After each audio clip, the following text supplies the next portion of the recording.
جوان ہو، دیہاتی ہو، گاؤں والا ہو، شہری ہو، عالم ہو، پیرزادہ ہو، خانقاہی ہو، ہر ایک کو قرآن پڑھنا ہے۔ پہلی منزل قرآن کے پڑھنے کی ہے۔ آج غفلت ایسی ہے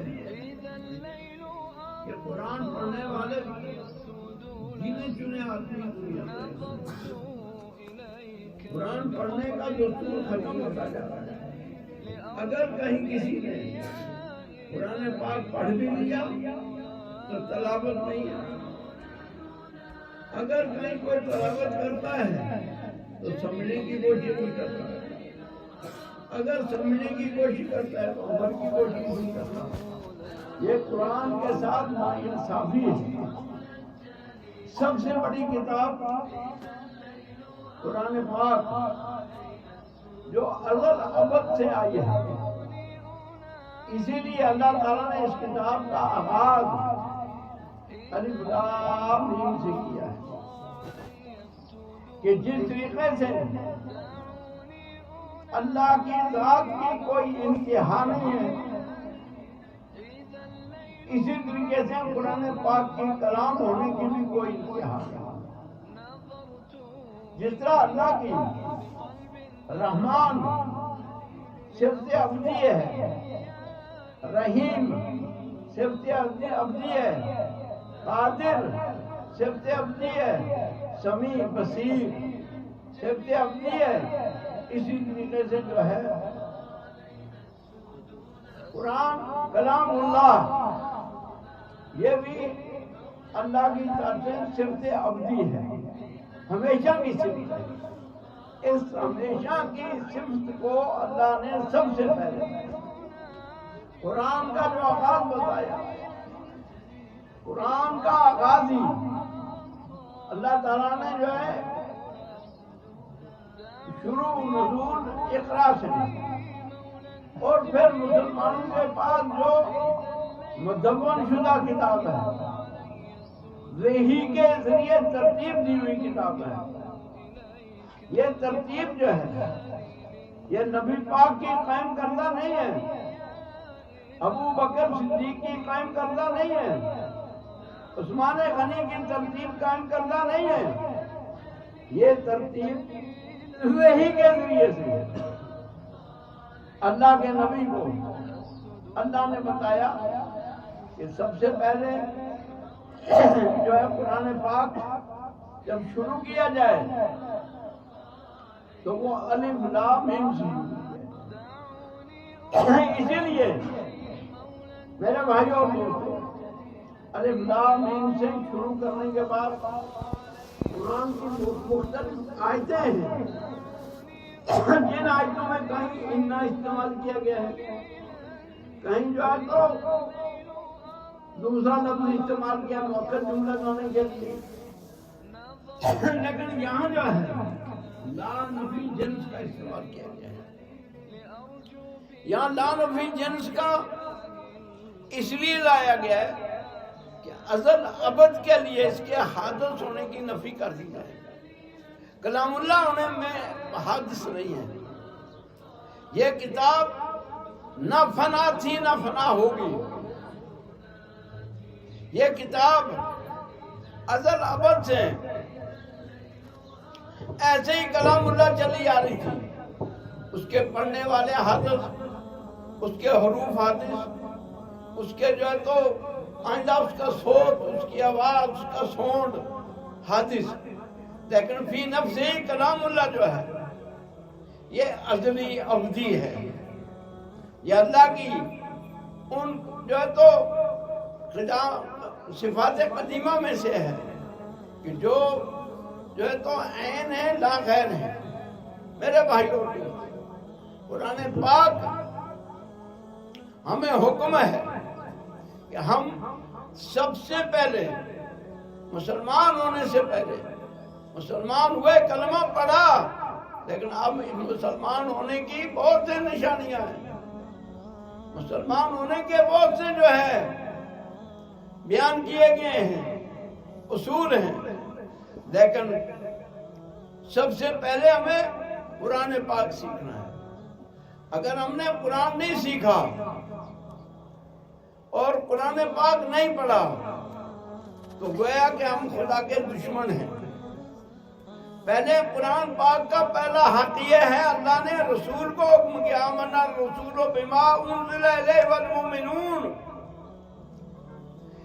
کہ اللہ تعالیٰ فرماتے ہیں کہ جس پیغمبر پر قرآن نازل ہوا ہے اس پیغمبر کو بھی اس قرآن پر ایمان لانا ہے۔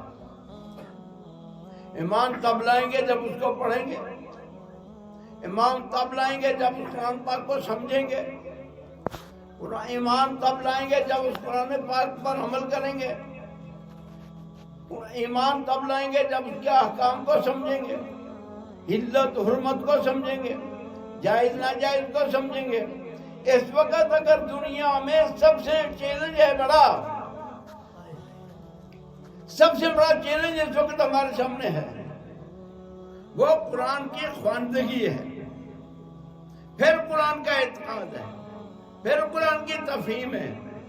اس وقت جو ہے قرآن کی خواندگی، قرآن کا پڑھنا، قرآن کی ریڈنگ، قرآن کی قراءت، یہ سب سے بڑا ہمارا چیلنج ہے۔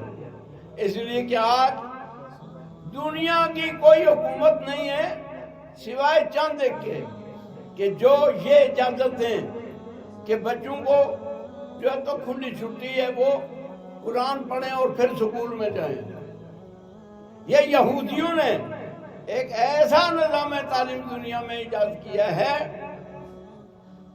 کہ جس کے ذریعے سے قرآن کو ختم کیا گیا، قرآن کی تعلیم کو ختم کیا گیا، اور خاص کر ہماری اس ریاست میں نے دیکھا کہ جتنے بھی لوگ ہیں ان سب کا رجحان سکول کی طرف ہے، ان کا سب کا رجحان جو ہے وہ دنیاوی تعلیم کی طرف ہے، مذہبی تعلیم کی طرف، قرآن کی طرف بالکل رجحان ہے۔ بچے بے دین ہو جائیں، بچے بے اسلام ہو جائیں، بچے دہریہ بن جائیں، بچے جہنمی بن جائیں، لیکن قرآن کی طرف توجہ نہیں ہے۔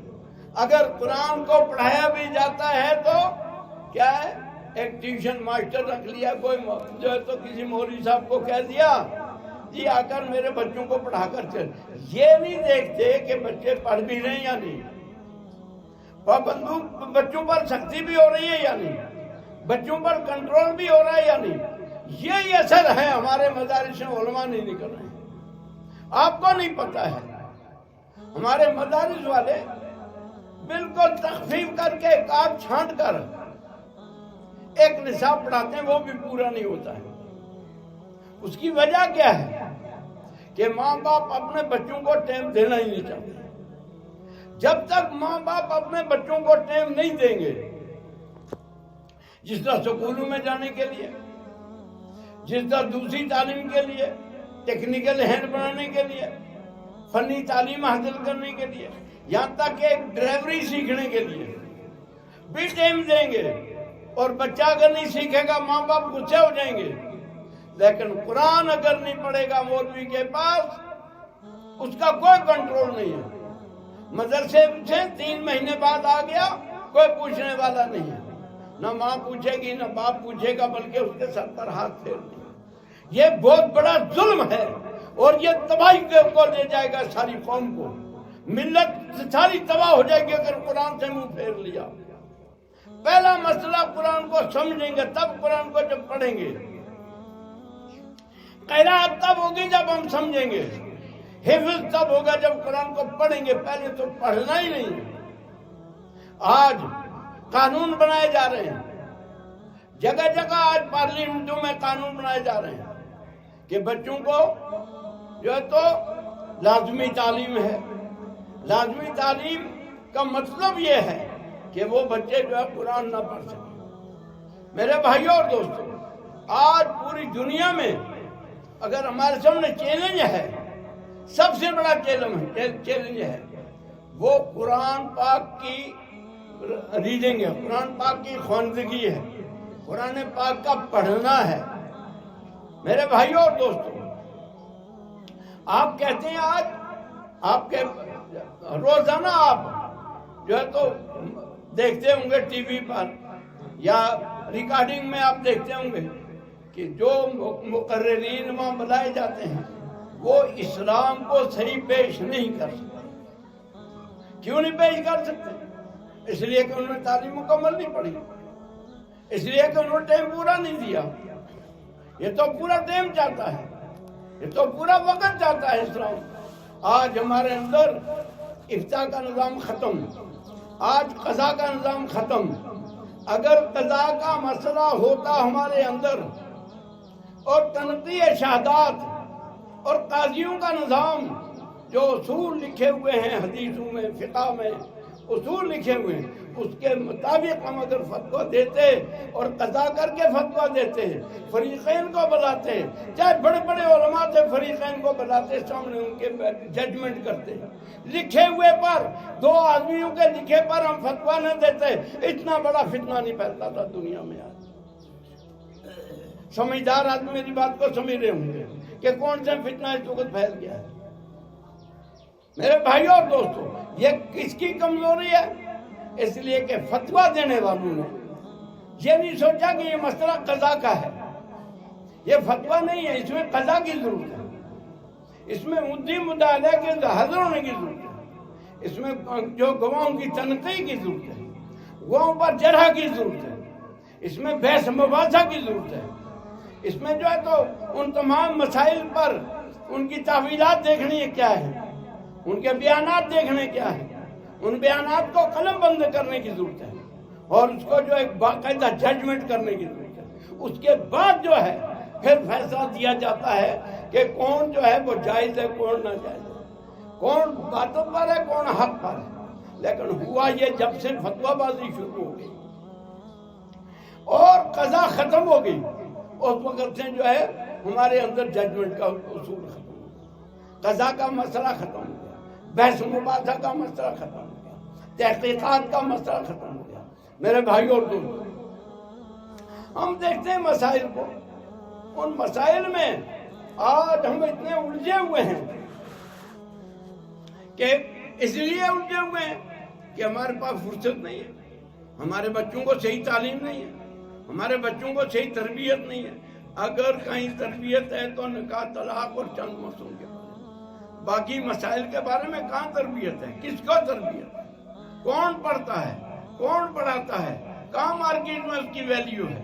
میرے بھائیوں اور دوستوں، آج سب سے بڑا ہمارے سامنے چیلنج جو ہے وہ ہے کہ دین کو کس طرح باقی رکھا جائے، مذہبی تعلیم کو باقی کس طرح رکھا جائے۔ آج آپ کو شاید یہاں تو علماء کرام ان کو پتا ہے یہاں حالات کیا ہیں۔ میں آپ کو بتاتا ہوں جو ہے ہندوستان پورے میں اگر بنگال کے بچے اور بہار کے بچے نہیں ہوں گے تو کسی مدرسے میں نہ افتاء رہے گا، نہ جو ہے حدیث کا درس، کسی مدرسے میں عقائد کا علم نہیں رہے گا، کسی مدرسے میں تفسیر نہیں رہے گی۔ ایک دو بچے آئیں گے، کیا ہوگا؟ اس سے کچھ نہیں ہوگا۔ آج سے بہار بنگال کے بچے کچھ آ جاتے ہیں جس کی وجہ سے شیخ الحدیث کہلاتے ہیں، جس کی وجہ سے مفتی کہلاتے ہیں، ورنہ اگر وہ ہو جائیں گے تو ایک دو بچے آئیں گے، در ٹوٹ جائے گا، نظام ٹوٹ جائے گا۔ میرے بھائیوں اور دوستوں،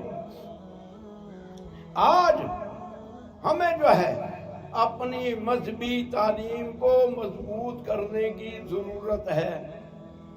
آج ہمیں قرآن کے فکر کرنے کی ضرورت ہے۔ پہلے قرآن کی تعلیم، کم سے کم قرآن پاک ناظرہ کا تو زیادہ ہی ضروری ہے کہ گھر گھر مکتب ہو، گھر گھر میں قرآن کی تعلیم ہو، بچے بھی پڑھیں، بوڑھے بھی پڑھیں، عورت بھی پڑھیں، مرد بھی پڑھیں۔ ایک اور ظلم ہو گیا ہمارے یہاں، وہ ظلم یہ ہو گیا ہے کہ سمجھتے ہیں کہ بس جو بچہ جو ہے چھوٹا ہے وہی پڑھنے والا ہے، بڑے پڑھنے والے ہیں نہیں۔ ایسا تو اسلام کی تعلیم میں تو یہ ہے نہیں، یہ نظام تو اسلام میں ہے ہی نہیں۔ ایج کی اسلام میں کوئی قید ہی نہیں، عمر کی کوئی قید ہی نہیں کہ کس عمر کا بچہ تعلیم پڑھے گا۔ ماں کی گود میں بچہ پڑھنا شروع کرے گا، اسلام کا نظام یہ ہے کہ بچہ ماں کی گود میں تعلیم پڑھے، پھر وہ بچہ چلنے پھرنے لگے، پڑھنے لگے، پھر محلے کی مسجد میں پڑھے، پھر چلتے چلتے چلتے چلتے اگر نہیں کچھ کمی رہ گئی ہے وہ جوان ہو کر بھی پڑھے، پھر بھی اگر کوئی کمی رہ گئی ہے تو بوڑھا ہو کر پڑھے، یہاں تک کہ جس دن قبر میں جانا ہے اس کو پتہ ہے 1 گھنٹے بعد میری موت ہونے والی ہے، آثار کرائن یہ بتا رہے ہیں، اس وقت اس کو مسئلہ سیکھنا ہے، اس وقت اس کو دین سیکھنا ہے۔ بہت سے لوگوں سے ہم کہتے ہیں اجی آپ نے قرآن کیوں نہیں پڑھا؟ کہتے ہیں جی ماں باپ نے نہیں پڑھائی۔ ماں باپ کی ڈیوٹی اس وقت تھی جب تک آپ چھوٹے تھے، جب بالغ ہو گئے شادی کرنے کا کیسی فکر آ گیا؟ ماں نے شادی تھوڑی کرائی، ماں تو مر چکی تھی، باپ مر چکا تھا، شادی کس نے کرائی؟ شادی کا بچہ پیدا کرنے کا کیسے فکر ہو گیا؟ گھر بنانے کا کیسے فکر ہو گیا؟ مکان بنانے کا کیسے فکر ہو گیا؟ روٹی کمانے کا کیسے فکر ہو گیا؟ جائیداد بنانے کا کیسے فکر ہو گیا؟ یہ فکر تیرے پاس سارے تھے، دین سیکھنے کا فکر نہیں تھا۔ اور جی ہمیں کسی نے پڑھایا نہیں تھا۔ ارے بھائی کون؟ کسی نے نہیں تھا پڑھایا۔ شادی کسی نے آ کر دوسرے نے کرائی تھی؟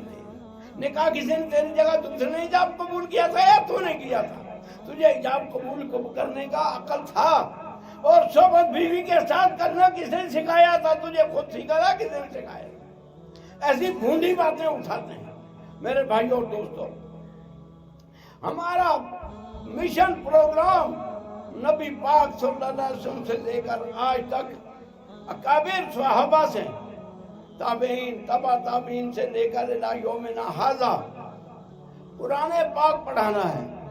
سلمان فارسی کو بھی پڑھانا ہے جو 250 سال کے تھے، عبداللہ ابن عمر کو بھی پڑھانا ہے کہ جو 14 سال سے نیچے تھے، عبداللہ ابن مسعود کو، عبداللہ ابن عباس کو بھی پڑھانا ہے جو 8-9 سال کے تھے، اور عائشہ صدیقہ کو بھی پڑھانا ہے جو 9 سال کی، خدیجہ الکبریٰ کو بھی پڑھانا ہے جو 45 سال اور 65 سال کے بیچ میں تھی، ان کو بھی پڑھانا ہے۔ یہ نظام تعلیم جو ہے ہمارا، یہ بوگس نظام ہے۔ میں بار بار کہتا ہوں یہ بچوں کی تعلیم کا نظام بوگس نظام ہے کہ بچوں کی تعلیم کے لیے ہم مدرسہ قائم کر دیں گے، بچے پڑھیں گے، بڑے نہیں پڑھیں گے۔ میں تو کہتا ہوں جب ہمارے پاس کوئی بچہ لاتا ہے میں ان کو کہتا ہوں بچے کے ابا کو لاؤ، پہلے بچے کے ابا کو لاؤ۔ الحمدللہ اس کا یہ نتیجہ نکل رہا ہے وہاں کہ شکر خدا کا، بہت سے لوگ جو فیکٹریوں میں کام کرنے لگے اب قرآن پڑھ رہے ہیں، بہت سے لوگ جو کھیتی باڑی کرتے تھے اب قرآن پڑھ رہے ہیں۔ اگر ہم سب علماء، اہل دانش، علماء کرام، سمجھدار لوگ سب اس بات پر کمر بستہ ہو جائیں گے تو انشاءاللہ ہمارے اندر قرآن پڑھنے کا جذبہ پیدا ہو جائے گا، مسئلے سیکھنے کا جذبہ پیدا ہو جائے گا، حلال حرام کا جذبہ پیدا ہو جائے گا۔ آج تو شریعت جو کتابوں میں لکھی ہوئی ہے اس شریعت کا 10% علماء میں نہیں ہے، عوام کی بات ہی نہیں۔ اور آپ کی جو خانقاہ عام خانقاہ ان میں 1% جو خواجہ اجمیری کی خانقاہ تھی، جو اس میں تعلیم اور تربیت تھی، اس کے مقابلے میں آج ہماری خانقاہوں میں 1% بھی تربیت نہیں ہے۔ میرے بھائیوں اور دوستوں، ہم تو دین سے بیگانہ ہو رہے ہیں، ہم تو قرآن سے بھاگتے جا رہے ہیں۔ یہاں دیکھ لو آفیسی علاقے میں بڑی مشکلوں سے ہم نے یہاں یہ مدرسہ قائم کیا تھا، اس لیے قائم کیا تھا کہ لوگ پڑھیں گے۔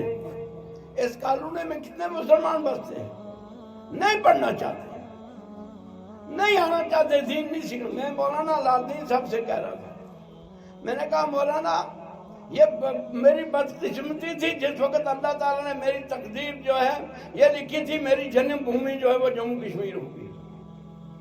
میں نے کہا میری یہ سب سے بڑی بدقسمتی تھی کہ میری جنم بھومی یہ ہے، اتنی مجھے نفرت ہو گئی ہے، اتنا مجھے تلخ تجربہ ہو رہا ہے۔ یہاں ہمارا ریٹائر چیف جو ہے تو چیف انجینئر، اس کو دین سے کوئی دلچسپی نہیں ہے، لیکن میں دیکھتا ہوں اس کے مقابلے میں ہندوستان میں ہندو جو ہے وہ ہمیں کہتے ہیں کہ ان بچوں کو پڑھاؤ، وہ کہتے ہیں قرآن پڑھاؤ۔ ہم قرآن پڑھاتے ہیں، ہندو آ کر جو ہے تو کھڑکی میں کھڑے رہتے ہیں اور قرآن سنتے ہیں۔ میرا ایک مزدور ہے ہندو، اس کو 22 سال ہو گئے جو ہے مزدوری کرتے ہوئے میرے مدرسے میں کام کرتا ہے، وہ راج مستری کے ساتھ مزدور ہے۔ دوپہر کو مستری چھٹی کرتے ہیں، وہ دوپہر کو ایسے بیٹھ کر ایسے اور جو ہے تو قرآن سنتا ہے، بچوں کو دیکھتا رہتا ہے۔ کہتا ہے یہ طالب علم مجھے ایسا معلوم ہوتے ہیں کہ جیسے جنت کے فرشتے ہیں۔ کلدیپ نام ہندو ہے۔ میرے بھائی اور دوستو، یہاں میں نے مسلمان کسی کو نہیں دیکھا کہ وہ جو ان پڑھ ہے یا مستری ہے یا مزدور ہے اور کان لگا کر قرآن سنتا ہوں۔ اتنی بیگانی قرآن سے اتنا بڑا ظلم۔ یہ قرآن چھوڑے گا نہیں آپ کو، دنیا میں بھی تباہ ہو جاؤ گے، مرنے کے بعد تو تباہی کا کوئی حساب کتاب ہی نہیں۔ مولانا محمد سعید رحمت اللہ علیہ جو صاحبان الہند کے نام سے مشہور ہیں، ان کی دوزخ کا کھٹکا اردو میں کتاب ہے، اس کو کھول کر پڑھ لیجیے آپ۔ اس کو کھول کر پڑھیے کہ قرآن نہ پڑھنا اور اگر پڑھ جائے تو اس کی تلاوت روزانہ نہ کرنا، اس کے وادی جہنم میں جائے گا۔ یا حافظ ہے اور حفظ کر کے اس نے قرآن چھوڑ دیا، روزانہ تلاوت نہیں کرتا ہے، جہنم کی کون سے سب سے نیچے وادی میں جائے گا، سب سے نیچے وادی میں جائے گا۔ روزانہ یومیہ قرآن کی زیارت ضروری ہے، قرآن کی تلاوت ضروری ہے، روزانہ یومیہ۔ پھر اس کے بعد سمجھنا ہے، ترجمہ دیکھنا ہے۔ میرے بھائی اور دوستو، آج ہم نے صرف اپنے مفتی فرید صاحب اور یہ مولوی عبدالخالق صاحب ہیں، ان کے کہنے سے اور مولوی عبدالحمید کے کہنے سے یہ پروگرام دے دیا، ورنہ میں دیتا نہیں تھا پروگرام، میں دے نہیں رہا تھا ان کو پروگرام۔ میں نے ان کو کہا کہ یا تو کوئی اثر ہے ہی نہیں، بیان کرتے کرتے ہماری زندگیاں گزر گئی، یہ تو تھوڑی دیر سنیں، یہ تھوڑی دیر نکلنے کے بعد کپڑا جھاڑ کر نکل جائیں گے اپنے گھروں، عمل کوئی نہیں۔ عمل سے زندگی بنتی ہے، جنت بھی جہنم بھی، یہ خاکی اپنی فطرت میں نہ نوری ہے نہ ناری ہے۔ میرے بھائیوں اور دوستوں، قرآن پڑھو، قرآن پڑھاؤ، بچوں کو قرآن پڑھاؤ، بیویوں کو قرآن پڑھاؤ، اس لیے کہ اکثر ہماری عورتیں ان پڑھ ہیں۔ کس سے ان پڑھ ہیں؟ جو تم کہتے ہو تعلیم، وہ تعلیم ہے نہیں ہے اسلام میں۔ جس کا تم تعلیم، جس کا نام تم نے رکھا ہے، جس کا تم ایجوکیٹڈ کہتے ہو، وہ اسلام میں ہے نہیں ہے، وہ جو ہے بالکل ایک آخری درجہ ہے، اس کی گنجائش ہے لیکن بہت آخر میں جا کر ہے۔ جس پر تم اتنا پیسہ خرچ کر رہے ہو، جس پر تم اتنی محنتیں کر رہے ہو، جس کے لیے تم ٹیچر لگا رہے ہو، جس کے لیے روزی کا سب سے بہترین طریقہ نبی پاک نے فرمایا 99 درجے تجارت ہے۔ نوکری کا کہیں نہیں پڑھا میں نے، نوکری کا، ملازمت کا کہیں نہیں میں نے پڑھا کہ 99% روزی جو ہے وہ جو ہے تو نوکری میں ملے گی۔ اللہ کے نبی نے تجارت فرمائی، ایک اور چیز وہ میں بیان نہیں کروں۔ میرے بھائیوں اور دوستوں، ہماری سب سے زیادہ اہم جو ہے وہ تجارت ہے، پھر کھیتی باڑی ہے، کھیتی باڑی تیسرے چوتھے درجے میں، لیکن سب سے پہلا درجہ جو ہے وہ بزنس ہے، تجارت ہے، جس کی وجہ سے آج مسلمان ناکام ہیں۔ آپ نے دیکھا اسی ملک کے اندر 24 گھنٹے آپ دیکھتے ہوں گے، تھوڑی سی ایک برادری ہے، تھوڑی سی برادری ہے سکھ، اور تھوڑی سی برادری آج دنیا پر چھائی ہوئی ہے۔ کیوں؟ جو ہے تو اس لیے کہ بزنس مین ہے، بزنس ان کے ہاتھ میں ہے۔ ایک اور برادری ہے، سب ہندو نہیں ہے، جین برادری ہے، وہ اپنے آپ کو ہندو نہیں کہتے، جین برادری ہے، بالکل تھوڑی ہندوستان میں، لیکن ہندوستان میں سب سے بڑے سرمایہ دار ہیں، اس لیے کہ جین برادری جو ہے ان میں بزنس، کوئی آدمی بزنس کے بغیر نہیں ہے، کاروبار کے بغیر، تجارت کے بغیر نہیں۔ میرے بھائیوں اور دوستوں، ہم نے اپنی مذہبی تعلیم کو، اس کا ثانوی بالکل گھٹیا درجہ سمجھ رکھا ہے، مولوی کو بھی گھٹیا۔ آپ کو پتہ ہے اللہ کے رسول نے فرمایا آسمان کے نیچے، زمین کے اوپر خیار امت، میری امت کے سب سے بہترین لوگ. فرمایا کہ سب سے بہترین لوگ جو ہیں معلمین ہیں. معلمین ہیں، علماء ہیں، معلم علماء ہیں. عام علماء نہیں، عام مولوی نہیں جو یوں ہی دھڑتے پھر رہے. نہیں، معلم مولوی جو پڑھاتا ہے. فرمایا وہ اس زمین پر آسمان کے نیچے فرشتوں سے بھی افضل ہے. کیوں؟ وہ جو ہے جو علما خلق الدین، جب دین بوسیدہ ہو جاتا ہے، مذہبی تعلیم بوسیدہ ہو جاتی ہے، دین لوگوں میں ختم ہو جاتا ہے، پھر وہ دین کو لوگوں میں تعلیم دیتے ہیں. دین کو جددوہا، وہ دین کو دوبارہ دین جددوہا، دین کی تجدید کرتے ہیں. وہ دین دوبارہ رائج کرتے ہیں.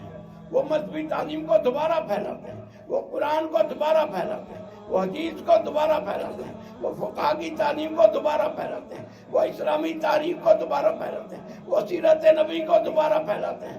لوگوں کو بتاتے ہیں کہ سیرت نبی یہ ہے. جب دین ختم ہو جاتا ہے، بوسیدہ ہو جاتا ہے، جیسے کپڑے کو سیا جاتا ہے، کپڑا بوسیدہ ہو جاتا ہے. اس کپڑے کو پھر جو آج تو نئے زمانے میں اس کپڑے کو فیکٹریوں میں لے جاتے ہیں اور اس کپڑے کو جو دوبارہ دھاگا بنا کر اور کپڑا تیار ہو کر آ جاتا ہے. علماء کا بھی یہی کام ہے کہ دین جب بوسیدہ ہو جاتا ہے اس کو جو ہے یہ تجدید کرتے ہیں. اور تجدید کرنے کی ابتدا آبادو ہو یہ اس دین کو لوگوں کو جو ان سے مفقود ہو چکا تھا وہ دیتے ہیں لوگوں کو. اور اس کی سب سے ابتدائی صورت کیا ہے؟ سب سے ابتدائی صورت یہ ہے کہ بچہ پیدا ہوا اور بچے نے زبان سیکھی، اس کو لے جا کر استاد کے حوالے کیا مسجد میں. استاد نے سب سے پہلے بچے کو پڑھایا بسم اللہ الرحمن الرحیم. بسم اللہ الرحمن الرحیم بچے کو استاد نے پڑھایا تو 3 جو ہے برات مل گئی اس کو. 3 برات. ایک تو وہ بچہ جہنم سے ہمیشہ کے لیے بری ہو گیا. دوسرا یہ معلم جو ہے یہ اگر بالفرض اس کے کسی عمل کی وجہ سے جہنم میں جانا تھا، اب اس کو لیا اللہ نے ہمیشہ کے لیے اس کو جہنم سے برات لکھ دی. تیسرا اس بچے کے ماں باپ کے لیے کہ اس کے ماں باپ بچہ جو ہے جب استاد کے پاس اگر بسم اللہ الرحمن الرحیم پڑھے گا تو بسم اللہ پڑھتے ہی اس کے ماں باپ کو جہنم سے برات دے دی. یہ تو کسی اور تعلیم کے لیے نہیں ہے، یہ تو اسلامی تعلیم کے لیے. میرے بھائیوں اور دوستوں، بچوں کو پڑھاؤ. ہم دیکھتے ہیں یہاں بہت سے لوگ ہمارے ہمدرد بھی ہیں اور کاموں میں ہمدردی کرتے ہیں، لیکن دین سیکھنے میں ہمدردی نہیں. ہمیں ایسی ہمدردی کی ضرورت نہیں ہے. ہمدردی کرتے ہیں آپ تو دین سیکھو. خالی جمع خرچ کرنا ہمدردی ہم نہیں اس کو مانتے. میں تو بالکل قطعاً نہیں مانتا. اگر آپ کو ہمدردی کرنی ہے، بالغ بھی آؤ، بچے بھی آؤ، بوڑھے بھی آؤ، جوان بھی آؤ، دین سیکھو. اگر آپ دین سیکھیں گے 8 دن اگر ٹائم ملتا ہے 8 دن کے لیے آپ 10 دن کے لیے ٹائم ملتا ہے 10 دن کے لیے 15 منٹ کے لیے ٹائم ملتا ہے 15 منٹ کے لیے 1 گھنٹے کے لیے ٹائم ملتا ہے 1 گھنٹے کے لیے. اگر آپ دین سیکھیں گے آپ ہمارے ہم آپ کے. اگر دین نہیں سیکھیں گے نہ آپ ہمارے نہ ہم آپ کے، نہ آپ اللہ کے نبی کے، نہ آپ خدا کے، نہ قرآن کے، نہ آپ اسلام کے. میرے بھائیوں اور دوستوں، دین سیکھو. میں کہا کرتا ہوں لوگوں کو، کہتے ہیں جی آپ ہمارے یہاں دعوت میں نہیں آتے. میں ان کو کہتا ہوں بھائی جس مارکیٹ میں تم جاتے ہو، جس مارکیٹ میں تمہیں شو روم کھول رکھا ہے وہ ہمیں پسند ہے، اور جس مارکیٹ میں ہم نے شو روم کھول رکھا ہے اس میں اس کی تمہیں ضرورت ہے، تو تمہارے پاس آنے کی ہمیں کیا ضرورت ہے؟ بھائی جس چیز کی تمہیں ضرورت نہیں ہے وہ ہمارے پاس ہے، جس کی ہمیں ضرورت نہیں وہ تمہارے پاس ہے. تو جس کی ہمیں ضرورت نہیں تمہارے پاس ہے، ہم اس کے لیے کیوں جائیں تمہارے پاس؟ اس کے لیے تو رب العالمین کافی ہے. هو الرزاق ذو القوة المتین. تو میرے بھائیوں اور دوستوں، یہ ایک بڑا موضوع ہے، لمبا موضوع ہے. میں نے اس میں سے صرف 2-4 باتیں آپ کے سامنے عرض کی کہ بالغ سے لے کر نابالغ تک، بچے سے لے کر بوڑھے تک سب دین سیکھو، قرآن سیکھو، اور اچھے علماء سے فتویٰ پوچھو، عام مولوی سے فتویٰ مت پوچھو، وہ تمہارے شرم کے مارے تمہیں مسئلہ بتا دیتا ہے، لیکن حقیقت میں وہ مسئلہ بتانے کے لائق نہیں ہے، نہ اتنی کتابیں دستیاب ہیں اس کو کہاں فرصت ہے کہ وہ تمام احناف کی جو ہے تو 3 لاکھ سے اوپر مسائل کو سیکھے گا، اس کے بعد کہاں فرصت ہے کہ وہ 2 لاکھ سے زیادہ شفافی کے مسائل سیکھے گا، اس کو کہاں فرصت ہے کہ وہ تمام حدیثوں کا جو امام بخاری نے کئی لاکھ حدیثوں سے بخاری شریف چھان کر، دوسری بھی تو حدیثیں ہی ہیں، وہ تو امام بخاری نے اپنے معیار پر نکالی ہیں، باقی حدیثیں تو موجود ہیں دوسری کتابیں، اس کو کہاں فرصت ہے کہ وہ مسند احمد بن حنبل کی 55,000 حدیثوں کا مطالعہ کرے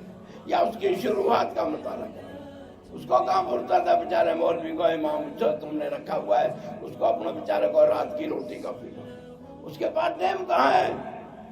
اس اور علماء کو بھی چاہیے کہ ہر مسئلے میں کمیٹی بنائیں، ہر مسئلے میں 4 2 5 عالم مل جائیں، مشورہ کریں، پھر جلد بازی میں کوئی فتویٰ نہ دیں، اس لیے کہ بعض فتاوے ایسے ہیں جو کفر تک پہنچ جاتے ہیں، فتوے لیکن فتویٰ دینے والے کو کافر بنا دیتے ہیں،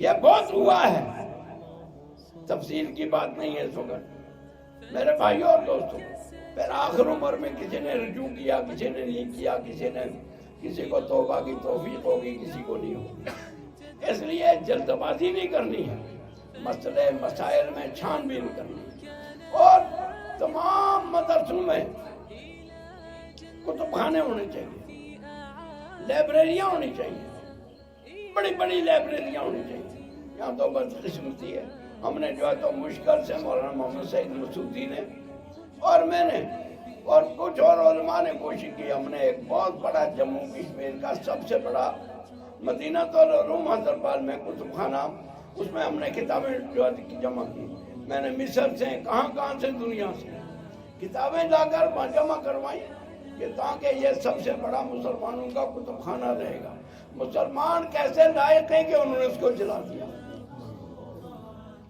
مسلمان ایسے لائق ہیں کہ انہوں نے سب سے پہلے اپنا کتب خانہ ہی جلا دیا، یہ ہے مسلمانوں کا کمال، عیسائیوں کے اس وقت آپ کا سب سے بڑا کتب خانہ جرمن میں ہے، اور دوسرے نمبر کا کتب خانہ آپ کا برٹش جو ہے تو میوزیم میں ہے، برٹش میں ہے دوسرا کتب خانہ، تیسرا کتب خانہ سب سے بڑا جو ہے آپ کا فرانس میں ہے، بس اس کے بعد مکتبہ ظاہریہ یا پٹنہ کی لائبریری یا دوسری چیز، یہ بہت چھوٹی لائبریری ہے نہیں آپ کے پاس کچھ بھی، آپ کے پاس تو کچھ رہا ہی نہیں، انگریز لے گیا آپ سے، لیکن آپ نالائق نکلے، مسلمان نالائق نکلا، وہ اس کو حفاظت نہیں کر سکتا، آپ کا خزانہ لٹ گیا، آپ کے قرآن کی تفسیر لٹ گئی، آپ کی حدیث لٹ گئی، آپ کا تصوف لٹ گیا، آج آپ سے میں پوچھتا ہوں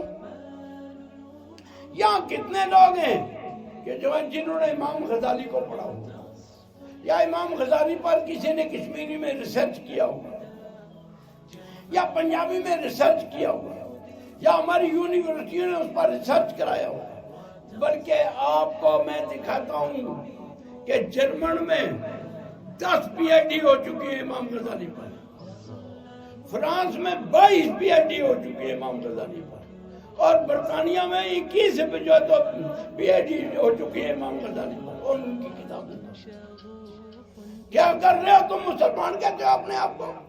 ہم مسلمان کہتے ہیں، ہم علم دوست نہیں، ہم علم دشمن ہیں، ہم نے تو علم دشمن لوگ ہیں، ہم تو پھولا چلانے کے قابل ہیں، ہم علم کے قابل نہیں ہیں، جس امت کو امت جو ہے تعلیم یافتہ قرار دیا تھا، جس امت کو اقرا کا پیغام پہلے دیا تھا، وہی امت جو آج انپڑھ امت ہے، اور اقرا بسم ربک الذی خلق، خلق الانسان من علق، اقرا وربک الاکرم الذی علم بالقلم، قلم کی تعریف لکھنے پڑھنے کا تو ہمیں قرآن نے سکھایا، لیکن ہم جو ہے سب سے زیادہ لکھنے پڑھنے میں پیچھے پڑے ہوئے۔